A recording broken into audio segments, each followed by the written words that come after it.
You're listening to the Balanced Educator Podcast, episode number 149. Welcome to the Balanced Educator. We're your hosts, Kaylee and Josiane from EduCalm. Our intention is to equip and empower you to feel more calm, balanced, and joyful in all aspects of your life.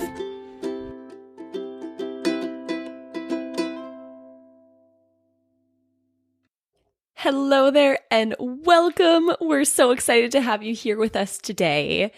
So, are you feeling overworked, stressed, or like you just never have time to complete your to-do list? If you're a teacher, you've probably absolutely said yes to this. And really, anyone in society right now is kind of feeling this way. We've got a lot on our plates. So in this episode of the Balanced Educator Podcast, we've invited Dan Jackson, an educator and author of the book Work Less, Teach More, to share concrete strategies from his book to help you better manage your time so you can be an effective teacher and live a life you love. Before we get into this episode, we're excited to share this week's sponsor, EduCalm Classroom. EduCalm Classroom is our online social emotional learning and mindfulness program made by teachers for a real-life classroom. If you want to give your students strategies for managing their emotions and behaviors, for improving mental health, and if you want to have a daily routine that helps to create a calm and focused classroom, the EduCalm Classroom program will make it easy for you to reach these goals.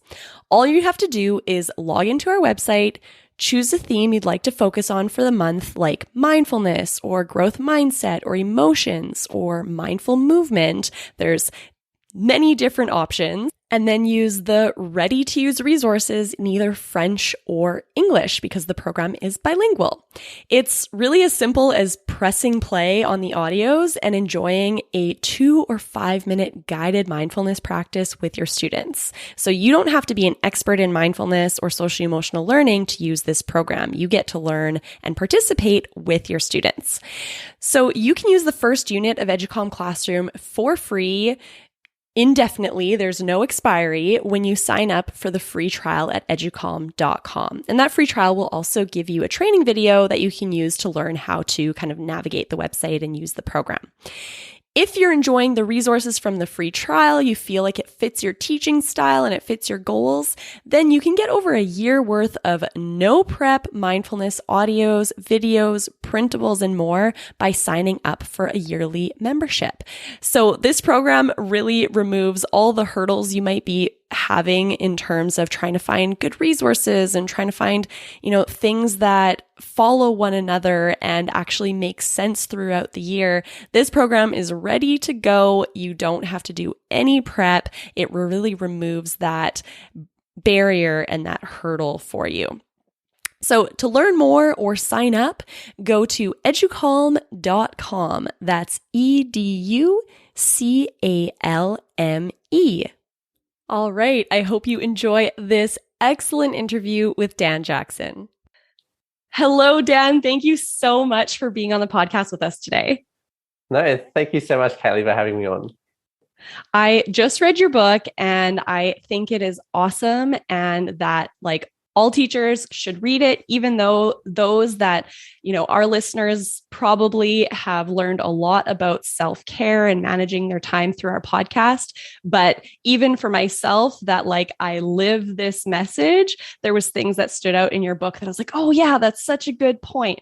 So I'm so excited to share about your book today with our listeners. Work Less, Teach More, How to Be an Effective Teacher. The title says it all. That's what we all want. Oh, and live the life you love. And live the life you love. Right. Sorry. I missed that. It's not just about teaching. Yeah. So good. So let's start off. Can you introduce yourself and tell us kind of how life led you to where you are today? Yeah, sure. So I am Dan. I teach in Sydney. I currently do a lot of education consulting. I run teacherspd.net. I'm the host of the Effective Teaching Podcast.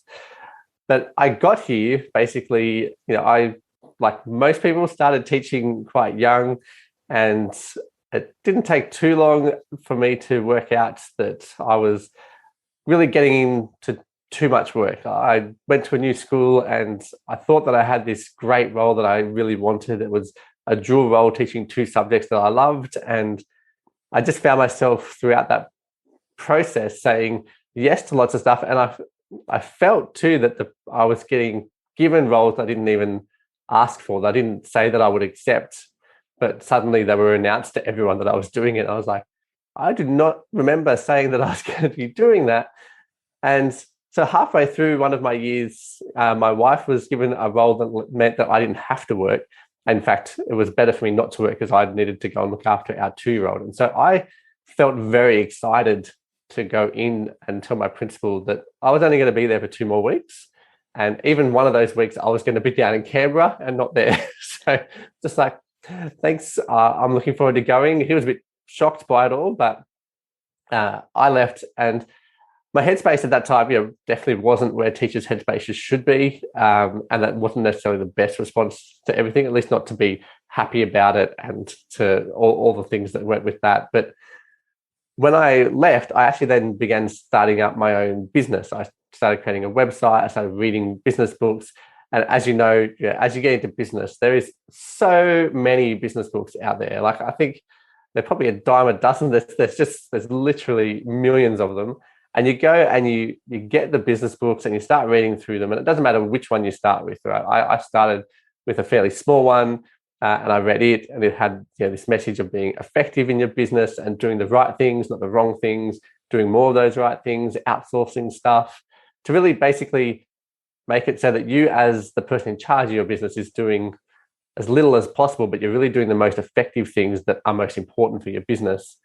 And as I was reading all these books, there's thousands of strategies that they teach you about. And then when I went back to teaching, and I went back to helping start up a brand new school, and my principal was very clear when she hired me that I'm relying a lot on you for doing heaps of stuff, right? For all the programming, the curriculum, helping train the other teachers in a few things. And I loved going into that, particularly with all the business stuff, because I suddenly just was like applying all this stuff. And I found that I reduced my workload at school massively and was able to not just teach really well, and I actually found myself teaching better than I ever had before. And I was enjoying my roles. I was loving my responsibilities there, but I also still had time to run my business, start up a new business, and still be with my family. And so suddenly I could put all this stuff in, not feel overburdened, not feel like I was burning out.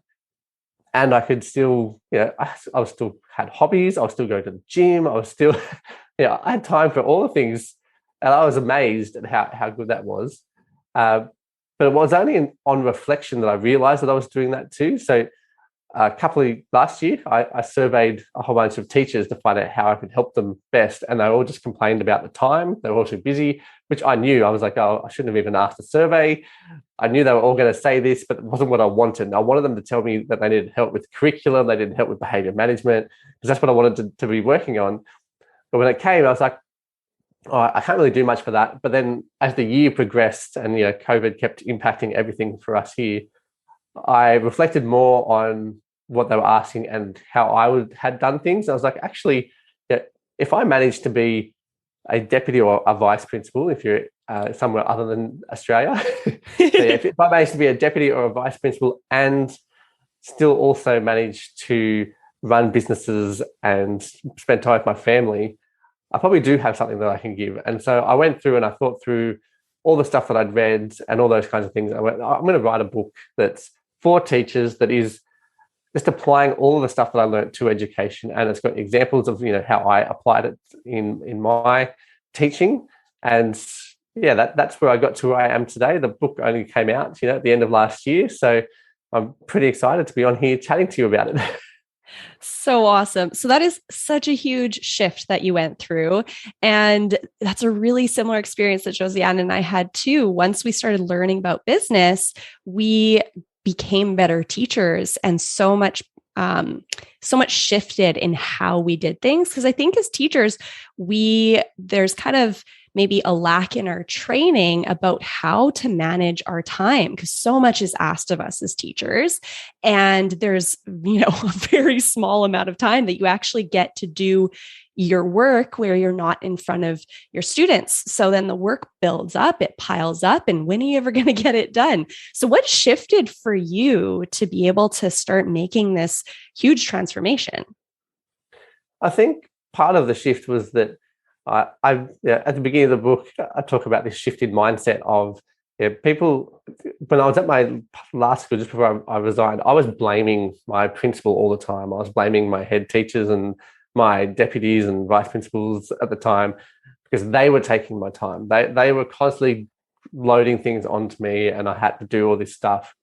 But I had a mind shift that comes with business as well, and it was just people aren't taking your time. They can't. You have to actually give it to them. And that shift then meant that as I went in, I was like, well, I have to be careful what I say yes to, what I say no to. And actually, I came up with a bit of a criteria set of what I would use to determine whether I was going to say yes to something.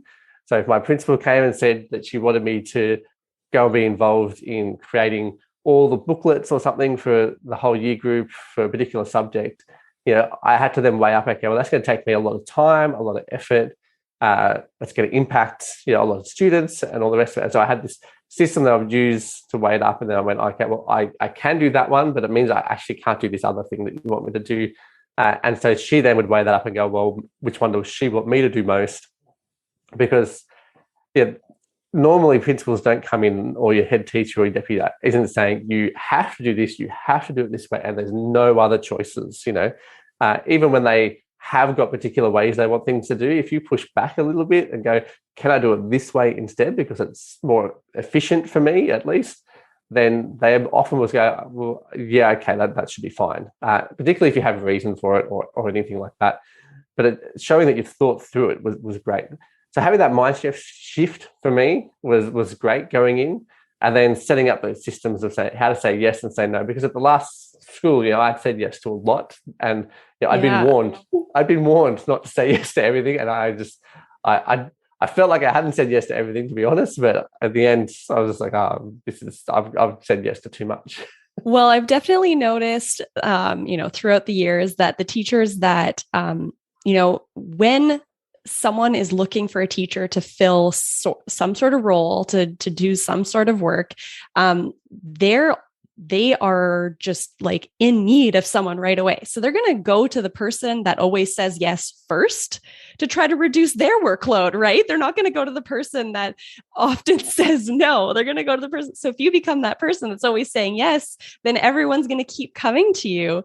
So saying no can feel so scary. And I think a lot of us feel a variety of emotions when we say no, especially when we're not used to saying no. Those first few times that we say no, we feel guilty. We feel like we're going to be judged. So I like this idea of having a yes-no criteria. Can you explain that more? Yeah. So basically all I do with my criteria is I would go through and count up, how much time is this going to cost me? Because anything you say yes to requires time. What's it pulling me away from? Is that what I'm doing? Is it something that I want to be involved in? Because there's a level of that too. There is a level within schools of, that might be extracurricular stuff that I actually enjoy being part of. And if it's something you enjoy being part of, and it also is helping you move towards your goals, I think that then it's more something that's more likely to get a yes, partly because it's good for your well-being to be doing things you enjoy. Exactly. But also, if it's moving you towards your goal particularly, and I think that's something that teachers struggle with a lot, is that at the beginning of years, at least in Australia, we always, as you go into your school year, teachers will set up, you have to put up your professional development goals or anything like that. But then they're just goals to tick a box rather than goals we're actually working towards.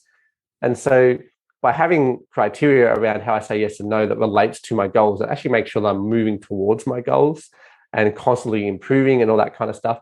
So I weigh up those kinds of things. I weigh up, is this something that I think is going to be best for me and for the students? And, if the cost in terms of my time, in terms of money, because it might cost me money as well, and all that kind of stuff, if that looks to me to be worth the outcomes and it's helping me to move towards my goals, if it's helping my students particularly, and I think it's going to be fantastic, then I might say yes. But if I look at it and say, well, I don't really see this as something that's fantastic for my goals. It might still be great for the students, but it's not actually helping me to move towards my professional development goals, and it's going to cost me a lot. I might say, well, no, I'd rather not do that. It is hard sometimes to find that balance between, it helps the kids, but it doesn't help me, or it helps me. But you got to remember that the kids have the whole school. You're not their only teacher generally, particularly in high school for sure. You're definitely not their only teacher. Yeah. But as kids go through school, they're there for 13 years. You're not the only person that's going to impact their life. And generally speaking, most kids are going to forget most of their teachers. I mean, if you go through your school life, you might be able to remember some of your primary school teachers and some of your high school teachers, but generally you don't remember all of them. And that is just about your connection. It's sometimes about being interested in the same stuff, etc. So remembering that you're not the be all and end all for the students. I know that the school actually create a culture that kind of says that to you, but you've got to do anything for your kids. You've got to actually be willing to give up, time with your own kids for the students at your school. And you're like, well, no, I want to see my kids when I get home. I don't want to get home and then have to write reports and go through and cut out dioramas, or, I want to go home and play with my kids and chat with them and find out how their day was. And I think that's, by having that criteria set up, really enables you to say yes and no in a way that's actually more beneficial to everyone. And when you're more purposeful with what you're doing, you actually find that you achieve things faster and that you have a greater impact because you're choosing the right things.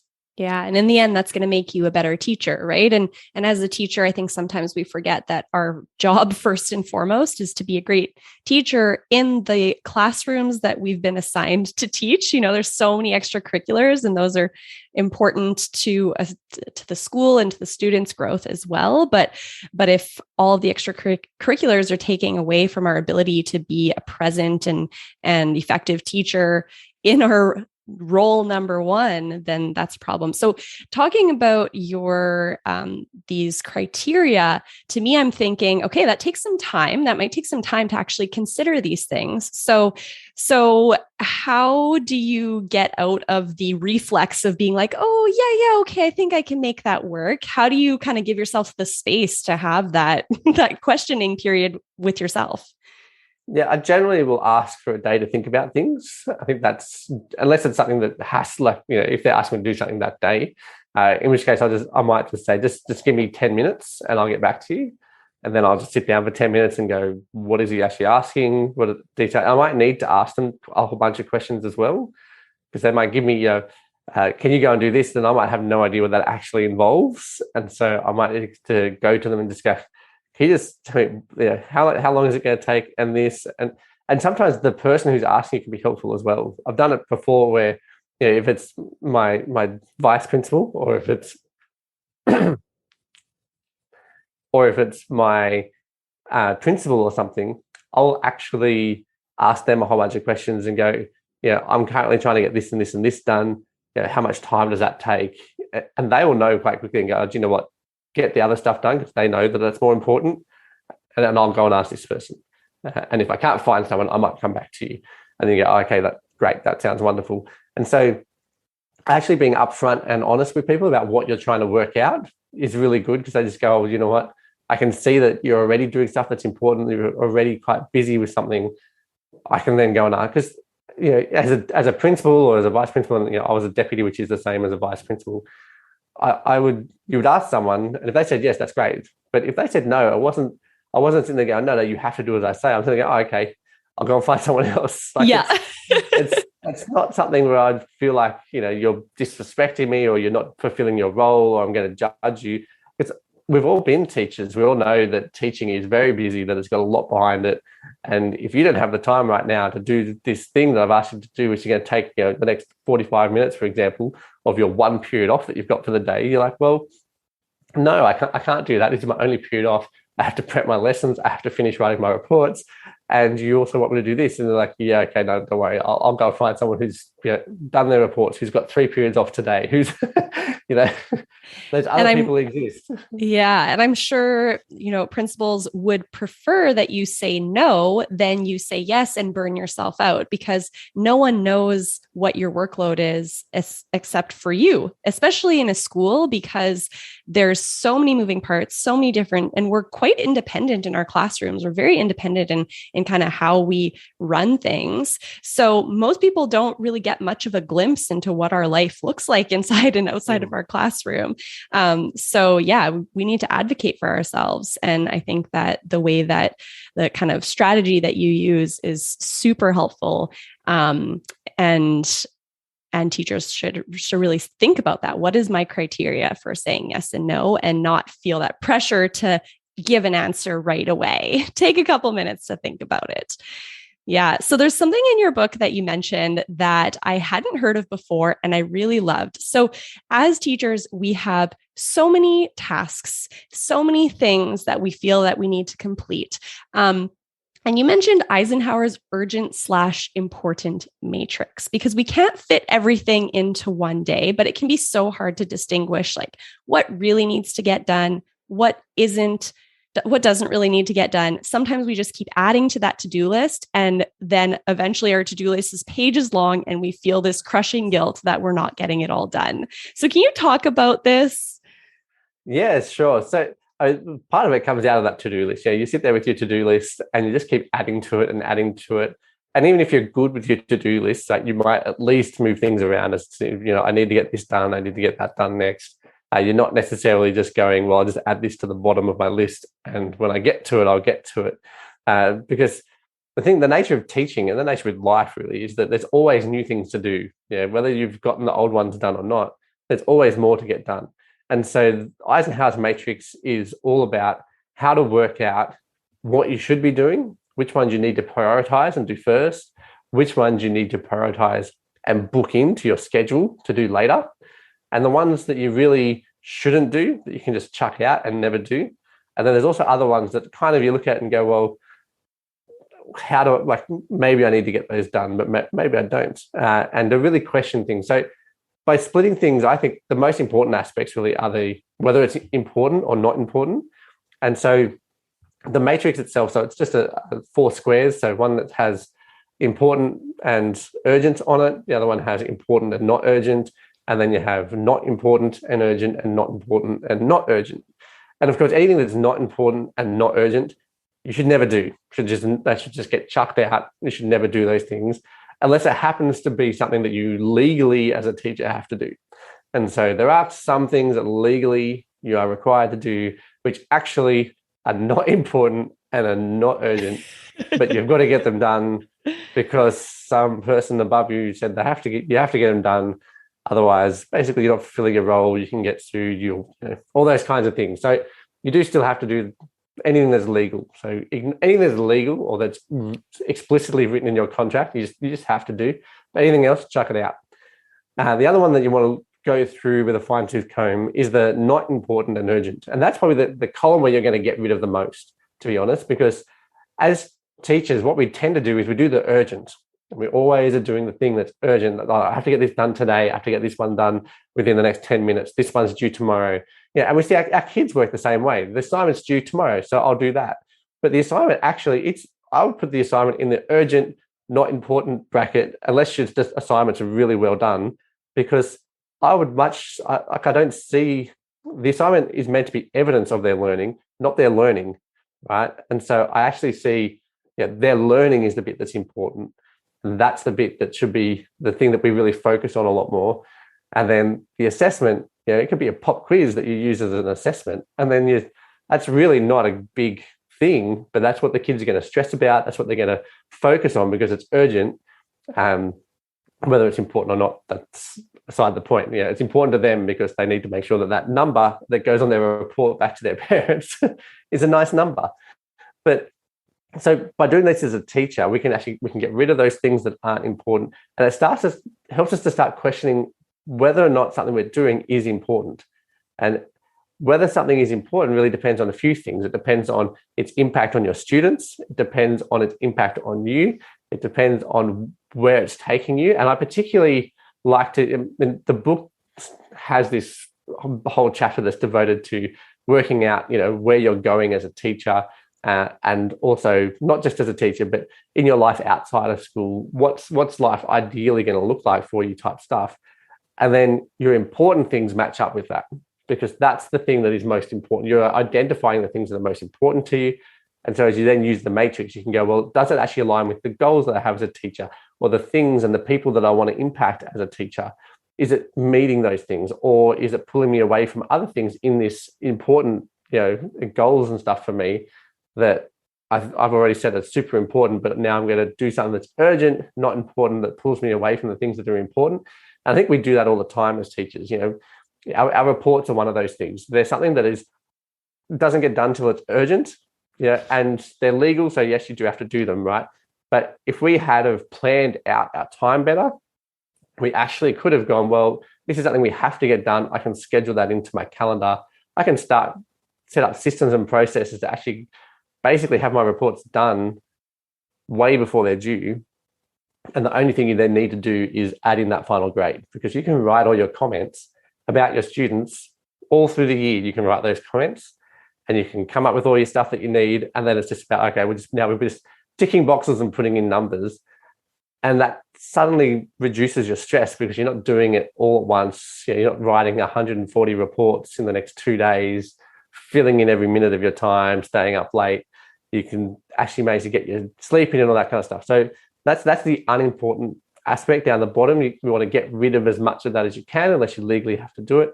The top, well, it depends on how you do it, but at the moment I've got it at the top. So if it's urgent, it's at the top. So urgent and important, that quadrant are the things you have to do today, because they are important. Right? You've decided these things are important. That means they're going to have an impact on my students. They're going to take me towards the things that I've already identified are important, and they're urgent, which means they have to get done really soon. They might have a deadline. The quadrant that gets neglected the most is the important but not urgent, because it's not important, because it's not urgent. We tend to just constantly move it down our priority list.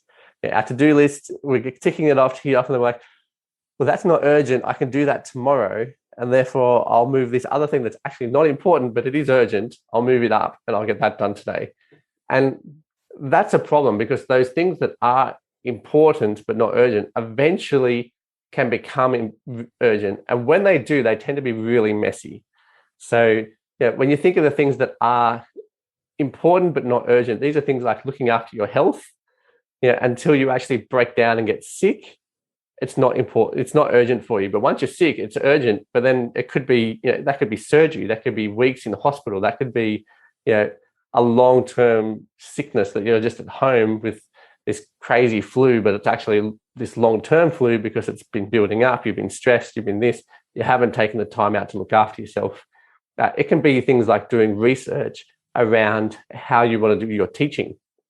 So if you've set up a professional development goal and you want to actually learn something new or improve in a particular area, that often is not urgent. You don't need to tick that off necessarily, but it is something that you'd like to do. And so you tend not to do it. But if you did it, it would actually improve a lot of your other stuff. It's going to improve your teaching. It's going to improve your behavior management. It's going to improve whatever aspect of your teaching that you're really focusing on improving. And so it's super important for us to take those things that are important but not urgent and schedule them into your calendar, into your diary, and really block out that time and protect it. If we identify how important it is, then I think it becomes easier to prioritize and to make sure we get it done. And so what I do is I put it into my schedule. Okay, here is the time I'm doing this. I block that time out.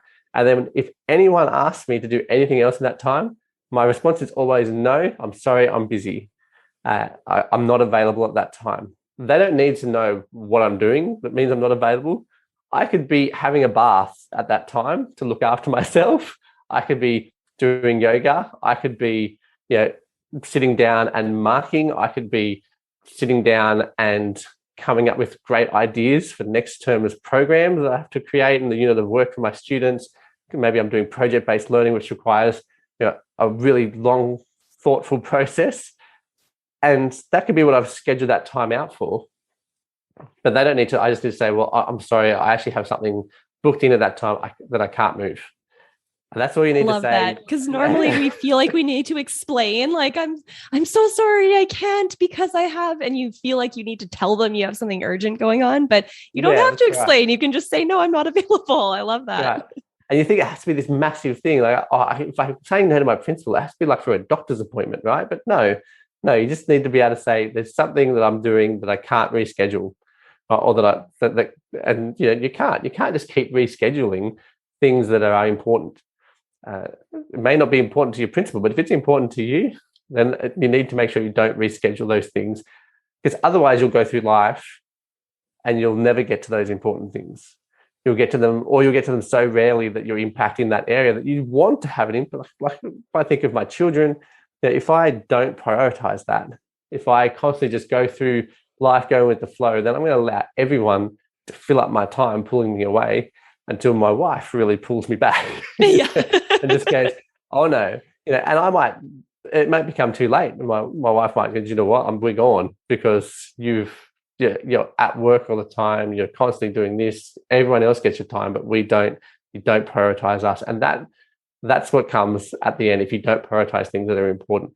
And that can happen with your health. It can happen with your reports. If you want to get your reports done, if you actually schedule time in and go, you know what, every week I'm going to spend 10 minutes writing a comment for one of my kids in the 5 weeks leading up to reports. You can just suddenly really knock off a lot of work beforehand, and it doesn't take massive loads. Reports one of those things where you can actually, because they're in small chunks, they're easy to break down into smaller time periods and go, you know what, I'm going to spend 10 minutes to half an hour just writing out a few reports, and you might get 5 done, and you're like, sweet, I've got done 5, and I can come back and do another 5 another time. Or there's so that chunking aspect just enables them to be really flexible to fill in those small spaces where you're like, I find myself with an extra 15 minutes right now. All right, I'm going to do this. You mentioned something in your book, so that you have a section where you talk about outsourcing. So what are tasks that you really don't need to be the one doing it, that you can get other people to do it? And one of the things you mentioned was having your students write their own report card comments. Can you talk about that? Because I was like, this is genius. Yeah, so students, they know that their comment necessarily isn't going to go in there, right? If they sit there and say, oh, I'm a perfect student and all those kinds of things, I'm going to get that and go, that's rubbish, chuck that out, and I'm going to write a whole different one. And so they know that, I think. And so if you talk to students about what normally goes into a report and how it's written and the kinds of things, you want to mention the things they've been involved in at school that are positive, what things can they improve on, and allow them to go through and kind of write it up, right? And then when it comes to you then doing it, you look at their comment, and depending on who the student is, right, you can copy and paste and do minor edits. You can completely rewrite it as it goes in, but they've given you all the things that you want to mention because they know what their weaknesses are. They can tell you, I really suck at algebra, so I need to improve that. Or I was involved in the school football team, I was involved in cheerleading, I was involved in 600, I was in the band, I was this. They can tell you all the different things that they actually, whereas it's hard for us as a teacher to know this student was involved in 10 different things, this other student was involved in 5. I don't really remember that student at the back's name because she hasn't spoken most of the year. And you're struggling to work out, whereas if they give it to you, you know that you can check things, right? And you tell students, I'm going to check everything that you write. This isn't necessarily going in, but if you do it really well, I might just, it'll probably make up most of your comment. They will love that. They might go home and tell their parents, and then the parent might come in and go, why is my kid writing? So I'm just helping them to do self-reflection for the year, to think about what they've learned, what they're struggling with, etc. I'm helping them to develop those skills. That's an easy answer. You can tell them I'm not, that they're my comments that go in the reports, because they will be. Yeah. But it saves you so much time and so much thinking process to go, okay, this is what I'm going to say. And then you can still add your, and they talk too much, or not that's necessarily something you're going to say, but you can still add those extra things that you want to add, but it just shrinks down that time so much I remember once having to write reports and I had to look up, we had an online system and you had to look up the kid and look up all the things they were involved in and then mention half those things because it related to what you have to talk about in their comments. And then you had to also go through all their past assignments. You're like, well, what comments do I give this kid on their assignments? Do I save those somewhere? And if you don't have a system set up, that becomes really hard. Whereas if you have a system where you get something from the kids, or there's another system I mentioned where as you mark assessment tasks, you actually keep a copy of your comments and stuff that you're making to them, so that you're not just commenting on their marks, you're actually commenting on the quality of their work and what was in their work.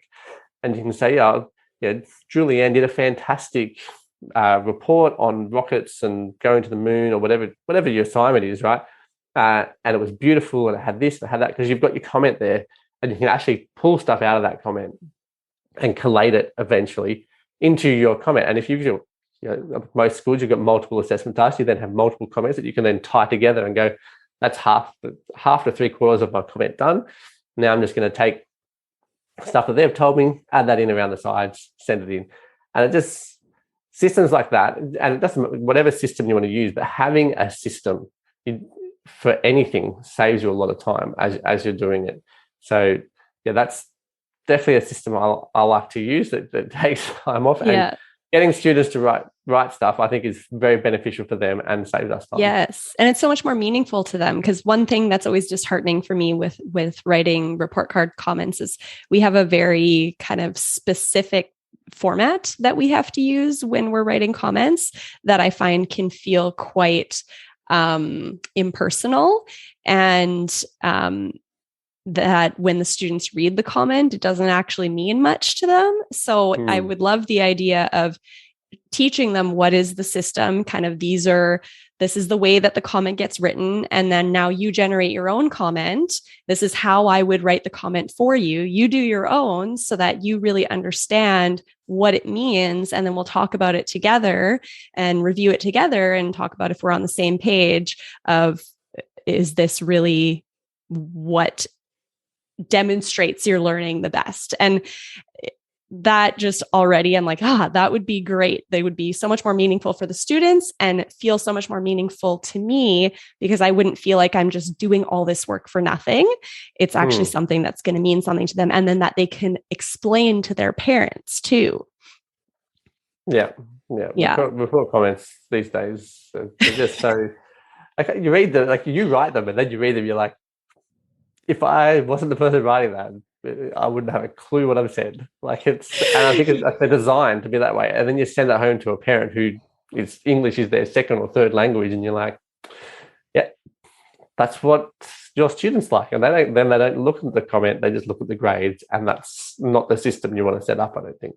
Yeah, I really hope that's something that starts to change in the education world soon, because I don't think that it is effective as a tool of communication. So hopefully that it can improve. Hopefully someone higher up in the system is doing some studies on this and recognizing that it might not be the best way to go. So one more thing, as you're talking about systems, in your book, you also talked about templates. So, I'm seeing this kind of recurrence of how do we kind of reduce our workload by doing things in a way that are more efficient, taking out the things that we don't need to be doing every time. So what is a way to start using templates in our work as teachers? Yeah, look, I think anything that a teacher that you actually need to do and that is impactful, those types of things, if it's something you're doing regularly, like over and over again, year to year, term to term, or sometimes week to week, if you have a template that is half filled in already, that you keep, it can be a Word document if you're using Google or something, and you can, in those, most software these days, you can actually save things as a template as well. So it actually sits there in your templates. And so anytime you need to use it, you just click on it and it will create a new one, so you're not always having to make a copy of your Word document or something that you've got. But having, like, I do it for my programs and stuff, I'll have, all my name will fill in, the date will automatically fill itself in, and it's all laid out the same for every program I do. And I just go through and change a couple of things. I'll enter the year here, I'll enter whatever the unit's called there, and then it's laid out with where the stuff from the syllabus goes, where my actual teaching and learning aspects go. And sometimes I'll even have a structure to how I like to teach. So I'll have a template for my project-based learning units, and so it'll start by that big launch day and the driving inquiry questions, and then the kids in their groups getting to know each other. Like, it'll have that already in it because I know I'm going to use that a couple of times a year, or maybe every term, depending on what age they are and what topics we're looking at. But having those in there, it just saves you time. And it can be 5 minutes here, it can be 10 minutes, but across the space of the year, it's saving me 20 hours. It's saving me almost a whole week's work because those templates are already filled in. And I'll have my year 12 templates that have the syllabus in them already, and you go, I just pull that out. The syllabus is already laid out there, and I'm just adjusting things. And you can. That's if you're creating a new program. If I'm not, I'll just pull up last year's one, adjust it, and go from there, right? And there's just having those templates saves you a lot. And even with my emails, I have templates. If I constantly am sending the same email or similar emails, I'll create a template and just go, right, every time I get this email, this is the email that goes back, and it's copy, paste, put the name at the top, see you later, it's gone. And so it can really save time as you go. And it's just about systematizing things, because having a system can really impact the amount of time that you spend on things. And then, the things that you then focus on, in the book, I talk about the 80-20 rule as well. And the 80-20 rule basically is that 20% of what anyone does in any particular area, whatever, creates 80% of the impact. So 20% of what a student does generates 80% of their learning. 20% of what a teacher does generates 80% of their impact on students, or 20% of what you do in your business generates 80% of your income. So and you apply that to anything and everything. It's a general principle. It's not meant to be exact or specific. It's just this thing that was observed across a lot of areas. And so if I take my systems and I take that rule and I say, well, if I can reduce anything from that extra 80% that I'm doing and really get it down until I have more time to focus on the 20%, that is super important for us to do as teachers, because the 20% stuff is the stuff that normally requires you it's the stuff that you have to do as a teacher. It's the stuff you're trained in, the stuff that you're qualified for. And anything that's outside of that, if you can find someone else to do it, whether it be a student or a child at home or an administrative assistant, if you happen to be privileged enough to be in a position that has one of those, take all that 80% and you want to give that to someone else, because that's not the stuff that's having the great impact. The stuff that's having the impact is that 20%. And so that's your developing your relationship with your students. It's your time actually in your classroom, and the time in your classroom where you're doing stuff with your students in a way that's actually impactful, not the stuff in your classroom where you're marking the roll and when you're having them stand behind their chairs to say good morning to you before they sit down, or you're making them line up in two straight lines. It's how you greet them. It's how you actually then sit down next to them and help them to understand a particular process or a struggle, or help them refine their creative process that they're using. Or those are the things that actually create an impact, and that's where you want to spend your time. And that's also going to be your creating of programs and units of work. It's going to be how you create your assessments. Even if you create quick, easy quizzes all the time, that's not actually great assessing, because you want to actually assess whether or not students have learned stuff, and that requires you to think through how you design things.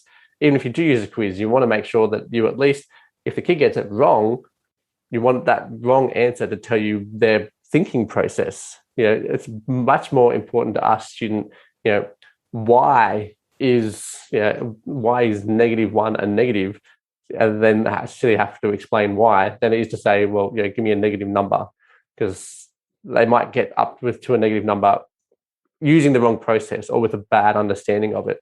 And maths can be really easy to do that. If you do 2 times 2 as your question in class, it's a terrible question to use to check whether students understand multiplication, because if they do 2 plus 2, they get the same answer. And so that's the kind of stuff you're trying to avoid. And so just being able to focus on the things that matter most that matrix helps us to identify those important things. Those important things are normally your 20% things. And then you've got this 80% of fluff that you're also doing.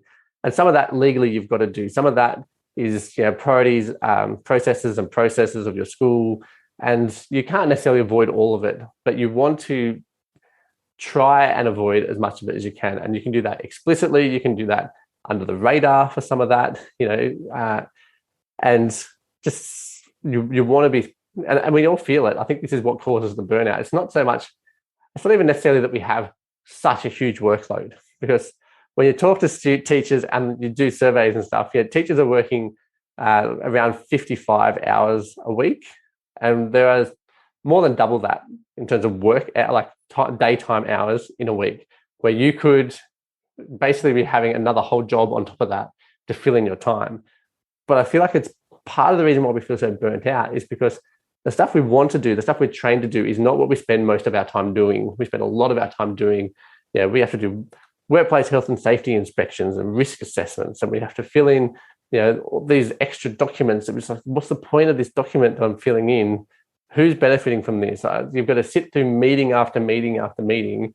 And I've talked to teachers who have sat in 2-hour meetings that the content of the meeting had been finished in 15 minutes, and the person running the meeting made them stay there for the full 2 hours and was trying to generate conversation and get questions from the floor during that time. I just think this is such a waste of time for these teachers. That's a massive 80% task. Most meetings that teachers are in are an 80% task. Most of them could be an email. Most of them could be anything other than a meeting, right? Meetings are for when everyone needs to come together and everyone needs to talk. And that doesn't really happen in whole staff meetings. Whole staff meetings are for when people are giving announcements. And announcements, as far as I'm concerned, they can go up on your school intranet. They can be an email sent out. They can be a memo sent around. They could be a video that the person makes about the announcement if they want. But it doesn't require everyone to be in the same place at the same time, sitting around waiting for everyone else's questions to be heard and answered, and for the person who came in late, who didn't hear it all, to be told a second time about everything. That's a waste of people's time. And we really need to, as teachers, focus in on those 80% tasks. And there's a whole chapter in the book that's about how schools and school leaders can really start to shift this to really help teachers to focus on the things they're trained in and the things that they want to do, the things they're passionate about. Yeah, that makes so much sense. And I love how in your book, after every chapter, you have questions to have the reader actually work through what they've learned in the chapter and develop these things for themselves. So, you're not just passively absorbing this information. You're actually creating a plan for yourself. You're actually changing the way you do things. You're creating systems for yourself. You're thinking about these templates. You're actually defining what are your goals, what is important to you, what are your values. And so you can create that matrix and start using it. So your book is great. I think all teachers should read it. It's an easy read. You can get through it and get to the useful strategies really easily and work through those so that you can start enjoying your job more, reduce stress, reduce overwhelm, and find a lot more time to do the things that really matter to you. So where can our listeners find your book? Where can they learn more about you?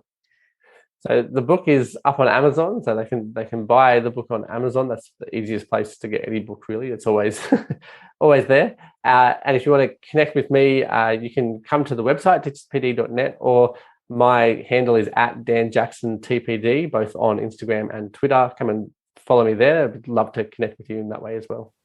Awesome. And we'll put all the links to these things in our show notes at educom.com/TBE 149, episode 149. All right, Dan, thank you so much for being here with us today. We really appreciate your time and the work that you're doing in the world. Well, thank you so much, Kaylee. All right. I hope you enjoyed that interview as much as I did. Go check out Dan's book, Work Less, Teach More. Now, he also has a podcast, the Effective Teaching Podcast, and he interviewed me for his podcast on episode number 99. So if you want to hear me being interviewed on his podcast, go check it out, the Effective Teaching Podcast. Now, if you enjoyed this episode, be sure to share it with someone that you think would get value from it too. And if you are feeling generous, we would love it if you would leave a review on our podcast. So whether you do that in Apple, iTunes, Apple Podcasts, that's what it's called. Or if you do it in Spotify or wherever you listen to podcasts, that would really help other teachers that are looking for this kind of podcast to be able to find the Balanced Educator Podcast. All right, have a fantastic week. Bye.